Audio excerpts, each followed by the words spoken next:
السلام علیکم. میں ڈاکٹر فاریہ بخاری، پاکستان اسلام پازیٹیو لیگ کی چیئر پرسن، آپ کی بیٹی، آپ کی بہن، آپ کی ماں جیسی اس وقت آپ سے کراچی سے بات کر رہی ہوں. بڑے دکھ کے ساتھ مجھے یہ ویڈیو کرنی پڑ رہی ہے. بڑا افسوس ہو رہا ہے. مجھے شرم آنی چاہیے ان بے غیرتوں کو، ان بے شرموں کو، ان لانتیوں کو کہ جو اس وقت جنرل عاصم باجوہ جیسے زبردست پاکستان آرمی کے ہیرو کو اس طرح سے سلینڈر کر رہے ہیں، اس طرح سے ان کے خلاف. یہ نمبر 1 اس وقت جو ٹویٹر پہ ٹرینڈ چلایا ہوا ہے کہ ہمیں منی ٹریل دو. بھئی بدتمیزوں، ذلیل لوگوں، تم لوگ پہلے زرداری سے تو منی ٹریل لو. ابھی تک وہ آرام سے پھر رہا ہے، وہ جو اس کی مرضی ہے وہ کر رہا ہے. ابھی یہ بارش ہوئی ہے یہاں پہ کراچی میں، دیکھا ہے کیا حشر ہوا ہے. ہر چیز فلڈ ہو گئی، لوگوں کے گھروں میں پانی آ گیا، اتنی تباہی ہوئی ہے. کوئی چیک اینڈ بیلنس نہیں ہے. زرداری جو چاہے مرضی کرے. نواز باہر بیٹھا ہوا بھاگ کے، کچھ پتہ نہیں ہے. Everybody is avoiding law over here like it's become like a jungle. اور آپ کو کس سے منی ٹریل چاہیے؟ اس بندے سے کہ جس نے جب آئی ایس پی آر کو آفس جوائن کی ہے تو اس وقت پاکستان کو ہر پلیٹ فارم پہ انڈیا ذلیل کر رہا تھا. ہمارے اوپر ٹیررزم کا الزام لگایا جا رہا تھا. ہم ٹیررزم کے وکٹمز بھی تھے. ٹی ٹی پی جگہ جگہ یہاں پہ بلاسٹ کری تھی. اے پی ایس کا اٹیک ہوا تھا تب. یہ وہ زمانہ تھا جب عاصم باجوہ صاحب نے آئی ایس پی آر کا آفس جوائن کیا ہے. اور کس طرح سے انہوں نے چیزوں کو سوئچ کیا ہے، ٹرن کیا ہے پاکستان کی فیور میں، کہ انٹرنیشنلی وہ لوگ کہ جو پاکستان کے اوپر ٹیررزم کا الزام لگاتے تھے، انہوں نے جنرل راحیل شریف کو بلا کر، ہماری پوری پاکستان آرمی کی ٹیم کو بلا کر، چاہے وہ انگلینڈ ہے، چاہے وہ یو ایس ہے، چاہے وہ یورپ ہے، چاہے وہ کینیڈا ہے، انہوں نے ان کو آگے میڈلز دیے، گارڈ آف آنر دیے. آپ کا بلوچستان آپ کے ہاتھ سے نکل رہا تھا زرداری کے زمانے میں. پوچھو کبھی جا کے پوچھو بلوچ سے. بلوچستان نکل رہا تھا، ٹوٹ گیا تھا بالکل. اتنا وہاں پہ انریسٹ تھا. بی ایل اے نے تباہی مچائی ہوئی تھی. کراچی میں ملیٹنسی ایم کیو ایم والوں کی پیک پر تھی. تو یہ انہوں نے جب آئی ایس پی آر کا آفس سنبھالا ہے جنرل عاصم باجوہ نے، تب یہ سب حالات تھے. پاکستان ٹوٹنے والا تھا، پاکستان ختم ہونے والا تھا، پاکستان کا نام و نشان ختم ہونے والا تھا. جنرل راحیل شریف آئے ہیں، ان کے یہ کی ٹیم ممبر تھے، ان کا رائٹ ہینڈ تھے. یہ ان کا مطلب اسپوکس پرسن جن کو آپ کہتے ہیں نا، اسپوکس پرسن کہ ووکل پرسن، وہ تھے. اور انہوں نے جس طرح سے دن رات محنت کی ہے پاکستان کی اسٹیبلٹی کے لیے، یہاں پہ امن لانے کے لیے، یہاں پہ حالات کو اسٹیبلائز کرنے کے لیے، اس کی کوئی مثال نہیں ملتی. میرے پاس یقین کرو تم لوگوں کو ان کی لینڈ کروزر پہ پرابلم ہے. میرے پاس اللہ مجھے اتنا پیسہ دے تو میں اپنی جیب سے ان کے لیے رولز رائس خرید کے ان کو دوں. یقین کرو.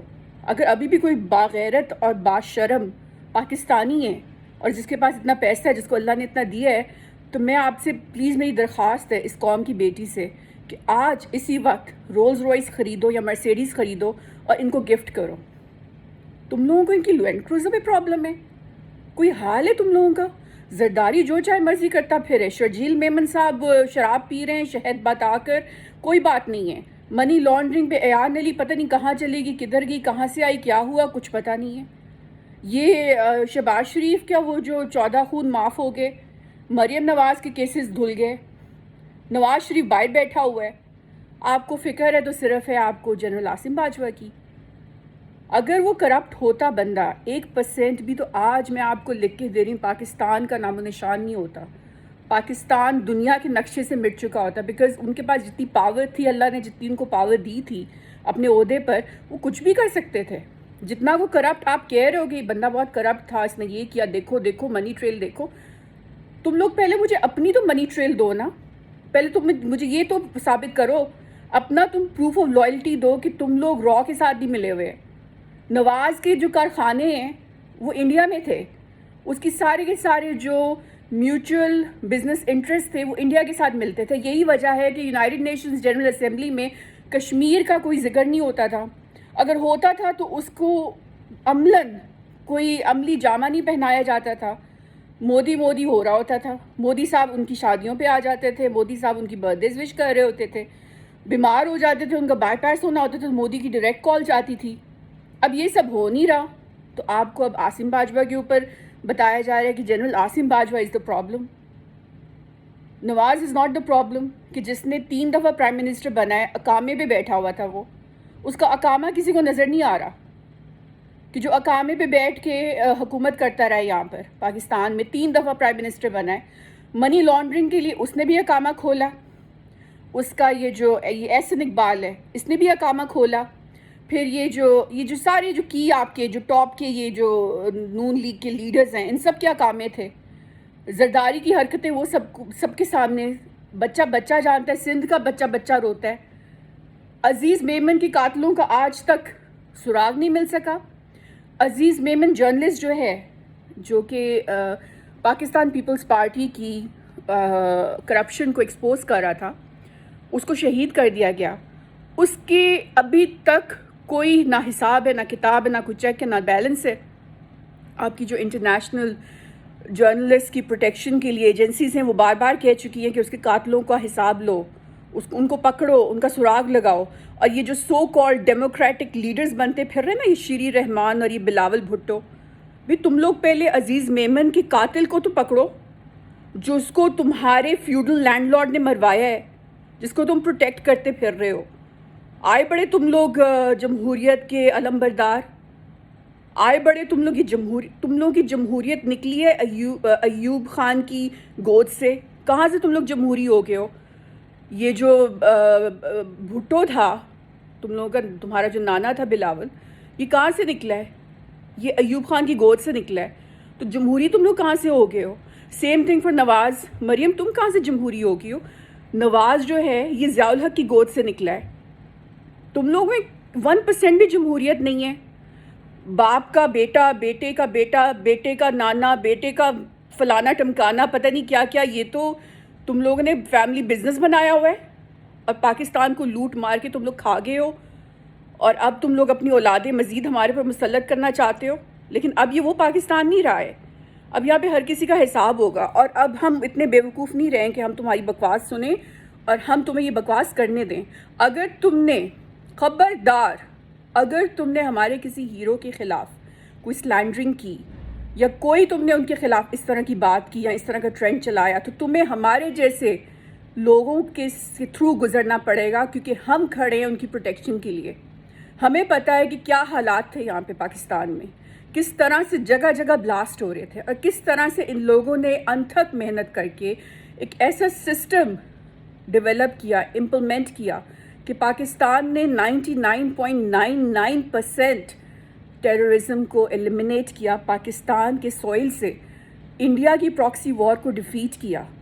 یہ جنرل عاصم باجوہ عام انسان نہیں ہے، یہ پاکستان کا ہیرو ہے، یہ پاکستان کا بہت بڑا لیڈر ہے۔ اس کو عزت دیں، اپنے ہیروز کو عزت دیں پلیز۔ اور یہ جو گلو بٹ ہیں اور یہ جو کرپٹ ہیں لوگ جو کہ ہماری پارلیمنٹ پہ اس وقت براجمان ہیں، اور جنہوں نے ہمارا سارا کا سارا میڈیا ہائی جیک کیا ہوا ہے صرف اور صرف اپنی ایڈورٹیزمنٹس کے لیے، پولیٹیکل ایڈورٹیزمنٹس کے لیے، ان کے دھوکے میں آنے سے پلیز بچیں۔ سمپل سی کامن سینس ہے بھائی، اگر جنرل عاصم باجوہ کرپٹ ہوتا جیسے کہ یہ پروو کرنا چاہ رہے ہیں، تو پاکستان تو آج ایگزسٹ بھی نہیں کرنا تھا، because he was the right hand of general Raheel Sharif, he was in one of the top most position. اس کے بعد یہ ہمارے جنرل صاحب آئے آصف غفور، وہ بھی بہت زبردست۔ آپ کیسے اتنے زبردست ہیروز پہ اس قسم کا الزام لگاتے ہو؟ یہ لوگ اپنی جانیں تک قربان کرنے کے لیے تیار ہو۔ جان سے آگے تو کچھ نہیں ہوتا نا بچتا، جان سے اپنی زندگی قربان کرنے سے آگے تو کچھ بھی نہیں بچتا، تو یہ لوگ تو اپنی جانیں تک قربان کرنے کے لیے تیار ہو جاتے ہیں۔ جنرل آصف غفور کے اوپر ایک بہت مہلک قسم کا اٹیک ہوا ہے، ان کی زندگیاں اتنی خطرے میں ہوتی ہیں، یہ آپ کے دشمنوں کی باتیں نہیں سنتے۔ ہمارے دشمن ہر وقت تاک میں لگائے رکھتے ہیں کہ کسی طرح ان کو ختم کیا جائے، کیونکہ وہ ان کو اپنا بہت بڑا آبسٹیکل سمجھتے ہیں۔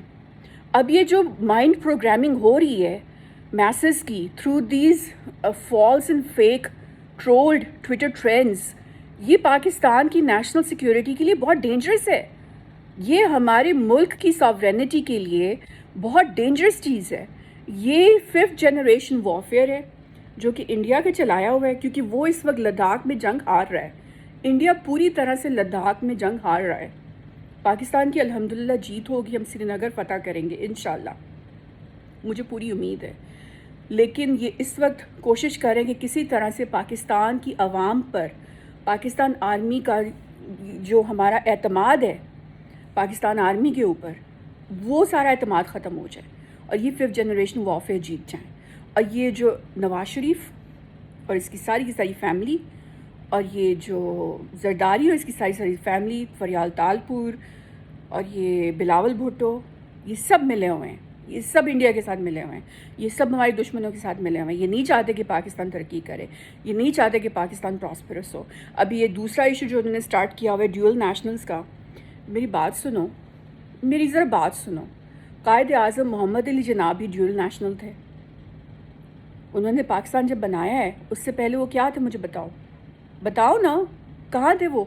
انگلینڈ میں پڑھے تھے، پریکٹس کر رہے تھے، اسٹیبلش تھے، وہاں پہ شادی کی ہے، وہاں پہ رہتے تھے، سب کچھ چھوڑ چھاڑ کے آئے پاکستان.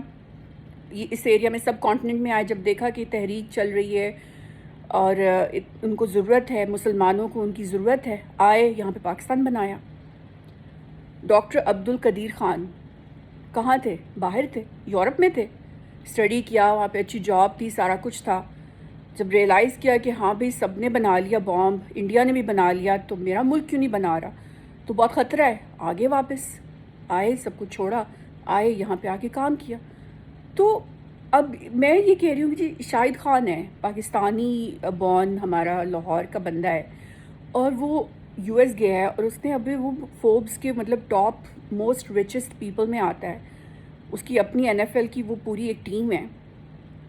مطلب اتنا زبردست اس کی اچیومنٹس ہیں، وہ بھی ڈیول نیشنل ہے. آج آپ اس کو بلائیں، اس کو کہیں جی ہمیں ایڈوائز کریں، آپ پاکستان کی اکانومی میں یہ ایشوز ہو رہے ہیں، آپ ہمیں ہیلپ کریں، ہمیں ایڈوائز کریں. آپ کو کچھ دینے کی ضرورت نہیں ہے، we need your expertise, we need your advice. Doctor Amaya, Ayub Amaya, جن کے نام پہ امایہ ریزروائرز کا نام آتا ہے، کہ انہوں نے انوینشن کی، ٹاپ کے پاکستانی امریکن نیورو سرجن. اگر آج وہ ہمارے ہیلتھ منسٹر ہوتے یا ہیلتھ ایڈوائزر ہوتے، اب تو وہ زندہ نہیں ہیں، لیکن اس طرح کے ڈاکٹرز، اس طرح کے انجینئرز، اس طرح کے اکانومسٹ، اس طرح کے بزنس مین کا ایک پورا ایک پول بن جائے ایڈوائزرز کا، کہ جو ہمیں بتائیں، جو ہمیں گائیڈ کریں، جنہوں نے آلریڈی ان تمام ملکوں میں اتنا اچیو کیا ہے کہ ان کو وہاں پہ میڈلز ملتے ہیں، ہم انہیں اون کرتے ہیں.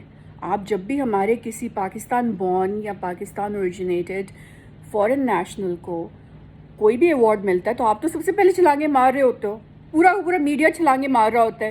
او جی، او دیکھو جی، پاکستانی، ہمارا لڑکا، ہماری بچی، ہمارا بیٹا، پاکستان کا بیٹا، اس کو ایوارڈ مل گیا، نوبیل پرائز مل گیا، فلانا پرائز مل گیا. آپ تو سب سے پہلے دھماکے کر رہے ہوتے ہو، چھلانگے مار رہے ہوتے ہو. تو یہ اگر اس طرح کے آپ کے یہ جو پاکستانی امریکنز یا پاکستانی یورپینز یا پاکستانی جو بھی فورن نیشنلز ہیں، جو ڈیول نیشنلز ہیں، جن کی پاکستانی نیشنلٹی بھی ہے، کوئی اللیگل کام نہیں کر رہے، وہ اگر وہ اپنی ایکسپرٹیز پاکستان میں بتائیں، جی انفراسٹرکچر آپ ایسے نہیں ایسے کر لیں، آپ اس کو ایسے کریں تو ایسے. اب یہ کراچی میں یہ جو پانی کا بیڑا غرق ہوتا ہے ہر سال، اور ان کو ابھی تک، ان گدھوں کو جو ہماری پارلیمنٹ میں بیٹھے ہوئے ہیں، ان کو ابھی تک اتنی عقل نہیں آئی کہ یہ پاکستان میں یہ جو ہمارا اکنامک ہب ہے، مطلب this is the New York of Pakistan نا، this is the London of Pakistan. تو وہاں پہ جب بارش ہوتی ہے تو یہاں پہ لگتا ہے کہ جیسے یہاں پہ دنیا کا سب سے زیادہ غلیظ ترین یہ شہر بن جاتا ہے. ایک بارش میں یہ تباہی مچ جاتی ہے. ان لوگوں کو اتنی عقل نہیں ہے کہ یہ کس طرح سے اس کو پریونٹ کیا جائے. یہ ہمارے سو کالڈ پڑھے لکھے یہ بھٹوز، سو کالڈ، جن کی پڑھا لکھا پن جو ہے نا صرف انگلش بولنے تک ہے، اس سے آگے ان کی کوئی عقل نہیں ہے، اس سے آگے ان کی کوئی سمجھ نہیں. شرابیں پی کے، ڈرگز لے کے نا، ان کی ساری کی ساری سمجھ اور بوجھ ختم ہو چکی ہے. صرف انگریزی بولنے تک اور ایکسنٹ جھاڑنے تک ان کی پڑھا لکھا پن نظر آتا ہے بھٹوز کا. لیکن when it comes to implementation, when it comes to policy, strategy, they're zero. They're self-vested, they are self-pivoted, اور ان کی صرف اور صرف اپنے اوپر انٹرسٹ ہے، صرف کہ ہم نے پاور گریبنگ کرنی ہے، ہم نے PM بننا ہے، ہم نے پیسہ کھانا ہے، ہم نے لوٹنا ہے اس ملک کو، اور اس ملک کے لیے کچھ نہیں کرنا. اس ملک کے 36 ٹکڑے کرنے ہیں، جیسے بلوچستان ٹوٹنے والا تھا ان کے انڈر دیئر ریڈار. تو میں یہ کہنا چاہ رہی تھی کہ اس طرح سے آپ پوری دنیا سے جو ہمارے مختلف ملکوں میں ہمارے بڑے زبردست قسم کے بیسٹ برینز رہ رہے ہیں ان کا ایک کانگلومریٹ بنائیں، ان کا ایک ایلومنائی بنائیں، اور وہ ایلومنائی جو ہے وہ ایک پراپرلی پریکٹیکلی کنٹریبیوٹ کرے. اور اس میں یہ نہیں کہ صرف پیسے دو، اچھا جی اب فلڈ آ گیا تو جی ہمیں چیریٹی چاہیے، اب جی کووڈ-19 آ گیا تو ہمیں چیریٹی چاہیے. No. You need the expertise, you need the advice, you need the brains, the minds کہ ہاں جی اچھا جی پانی آ جاتا ہے جی ہم کیا کریں.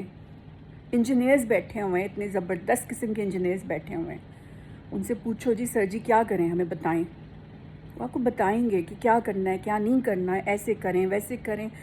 پیسے نہیں ہیں تو we can figure out something. اس طریقے سے they will give you 101 different ways to fix these problems. Health کے ایشوز ہیں وہ آپ کو بتائیں گے ہیلتھ میں آپ یہ کریں، اکانومی کے ایشوز ہیں وہ آپ کو بتائیں گے اکانومی میں آپ یہ کریں. ان کو آپ انوالو کریں، ان کو آپ پل ان کریں. وہ آپ کا برین ہے. دے لو Pakistan. They're dual nationals, but they love Pakistan. I have yet to meet a single overseas Pakistani who does not love Pakistan dearly. جان چھڑکتے ہیں یار، وہ جان چھڑکتے ہیں پاکستان کے لیے، روتے ہیں. جب پاکستان میں جب کوئی کلیمٹی آ جاتی ہے تو میں نے دیکھا ان کو روتے ہوئے دیکھا ہے، میں نے تڑپتے ہیں وہ. اور آپ ان کو اس طرح سے ٹریٹرز، ہائے یہ تو ڈیول نیشنل ہیں جی. آپ کو پتہ ہے یہ 5 اگست کو جب کشمیر کا ہوا ہے تو کس طرح سے کشمیر گلوبلی انٹرنیشنل اس پہ آیا ہے، کس طرح سے آیا ہے پلیٹ فارم پہ، کہ پوری دنیا کے اخبار چھاپ رہے ہیں کشمیر کے بارے میں، مودی کے فیشزم کے خلاف. یہ کیمپین کون کر رہا ہے؟ آپ کر رہے ہو. آپ پاکستان میں بیٹھے آپ کی کوئی سن رہا ہے؟ یہ سارے کے سارے آپ کے ڈیول نیشنلز کر رہے ہیں. وہ جو پروٹیسٹ کر رہے ہیں، جو 12 گھنٹے کھڑے رہتے ہیں وہاں پہ ڈاؤننگ اسٹریٹ پہ. لندن میں پروٹیسٹ ہوئی ہیں، اسپین میں پروٹیسٹ ہوئی ہیں، اٹلی میں پروٹیسٹ ہوئی ہیں. یورپ کا کوئی جگہ نہیں چھوڑی انہوں نے کہ جہاں پاکستانی تھا ہمارا بندہ وہ گیا ہے وہاں پہ کھڑا ہوا ہے اور اس نے پروٹیسٹ کی ہے مودی کے خلاف. یو ایس میں یونائٹڈ نیشنز کے آفس کے سامنے کھڑے ہو کے کی ہے، وائٹ ہاؤس کے سامنے ہوئی ہیں پروٹیسٹ. نیو یارک میں جب 14 اگست کا فنکشن ہوتا ہے تو پوری کی پوری اسٹریٹ بلاک ہو جاتی ہے، دنیا کو پتہ چل جاتا ہے جی آج پاکستان کا انڈیپینڈنس ڈے ہے. یہ کون کرتا ہے؟ یہ آپ کے ڈیول نیشنلز کرتے ہیں. تو آپ لوگ اپنی اس میں سے نکلیں بگیٹری سے.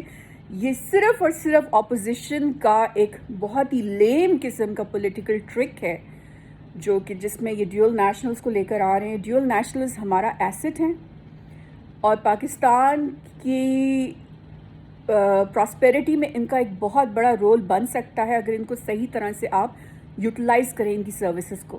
میں اپنے جتنے پروفیشنل جو کہ باہر سیٹل ہوئے ہیں، ڈاکٹرز ہیں، انجینئرز ہیں، میں جس سے بھی ملی ہوں he or she they want to do something for Pakistan and they just don't know how and they don't know if they're going to get that reception and that welcoming welcome نہیں ملتا ان کو. وہ کہتے ہیں ہمیں پتہ نہیں، we don't know how to do it. تو کوئی ایسا پلیٹ فارم بن جائے کہ جس میں جی ڈائریکٹ آپ کا لنک ہو پرائم منسٹر کے ساتھ اور ڈوئرس کے ساتھ، پالیسی میکرز بریکرز کے ساتھ، جس میں جی وہ بتائیں جی اکانومی میں آپ ایسے کر لیں تو پاکستان کے لیے اچھا ہوگا، ہیلتھ میں آپ ایسے کر لیں، آپ ایجوکیشن میں ایسے کر لیں، ہم آپ کو اس میں فیسیلیٹیٹ بھی کر دیں گے. تو اس میں کیا مجھے بتائیں اس میں کیا خرابی ہے؟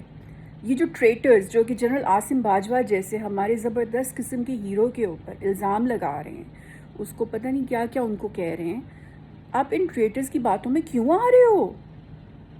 جو ٹریٹر ہے اس کو آپ ٹریٹر کہہ نہیں رہے ہو. جس کے کارخانے وہاں پہ انڈیا میں تھے اس کو آپ ٹریٹر سمجھتے نہیں ہو. ٹریٹر کہ جو اپنے مودی کے ساتھ بزنس ریلیشنز کی وجہ سے کشمیر کے مسئلے کو جس نے بالکل ہی نیچے ٹھپ کرا دیا، اس کے بارے میں آپ کو کوئی فکر نہیں ہے. جو باہر بیٹھا ہوا ہے، لندن میں کب سے بیٹھا ہوا ہے، وہ لندن میں کس بنا پر بیٹھا ہے مجھے بتائیں ذرا. یہ کیسا پاکستانی لیڈر ہے کہ جو لندن میں بیٹھا ہوا ہے چھپ کر؟ مجھے بتائیں ذرا. پھر اب جائیدادیں ساری لندن میں بناتا ہے، اقامہ بنایا ہوا تھا اس نے، وہ آپ کو نہیں نظر آ رہا. پھر وہ جو زرداری کی حرکتیں وہ بھی آپ کے سامنے. پھر بے نظیر نے جو حرکتیں کی تھیں کہ جب خالصتان بننے والا تھا تو سارے کے سارے جو کہ سکھ لیڈرز تھے، سیپریٹسٹ لیڈرز تھے، ان کی لسٹ پکڑ کے اٹھا کے دے دی انڈین گورنمنٹ کو. یہ ٹریزن نہیں آپ کو نظر آتی؟ یہ آپ کو بیٹریل نہیں نظر آتی؟ آپ کو عاصم باجوہ کی لینڈ کروزر نظر آ رہی ہے؟ شرم کر لو. شرم کرو، کوئی لعنت ہو ایسے لوگوں پر، ایسے ٹرولز پہ کہ جو ہمارے اتنے زبردست ہیروز کو اس طرح سے ذلیل کرنے کی کوشش کریں. لیکن میری بات یاد رکھنا، ایک they plan and plan but اللہ is the best of all planners. اور عزت اور ذلت جو ہوتی ہے نا وہ اللہ کے ہاتھ میں ہوتی ہے. اور میں جانتی ہوں، میں ادھر کھڑی ہوں پاکستان میں، اس وقت میں پاکستان کی سرزمین پر ہوں، اور میں آپ کو آج پورے یقین سے، پوری گارنٹی سے اسٹامپ پیپر پہ مجھ سے لکھوا لو، سائن کرا لو کہ فاریہ یہ سائن کر دو. میں سائن کرنے کے لیے تیار ہوں کہ انشاءاللہ اللہ تعالی ہمارے ان زبردست قسم کے ہیروز کو، کہ جنہوں نے اتنی قربانیاں دی ہیں، اتنی محنت کی ہے اس ملک میں امن لانے کے لیے، اس ملک کو سٹیبلائز کرنے کے لیے، اللہ ان کو اتنی عزت دے گا بلکہ دے رہا ہے کہ یہ آپ کے یہ ٹاپ ٹویٹر ٹرینڈ سے نا ان کی عزت پہ چھینٹ بھی نہیں پڑے گی. That's all I have to say. اللہ حافظ.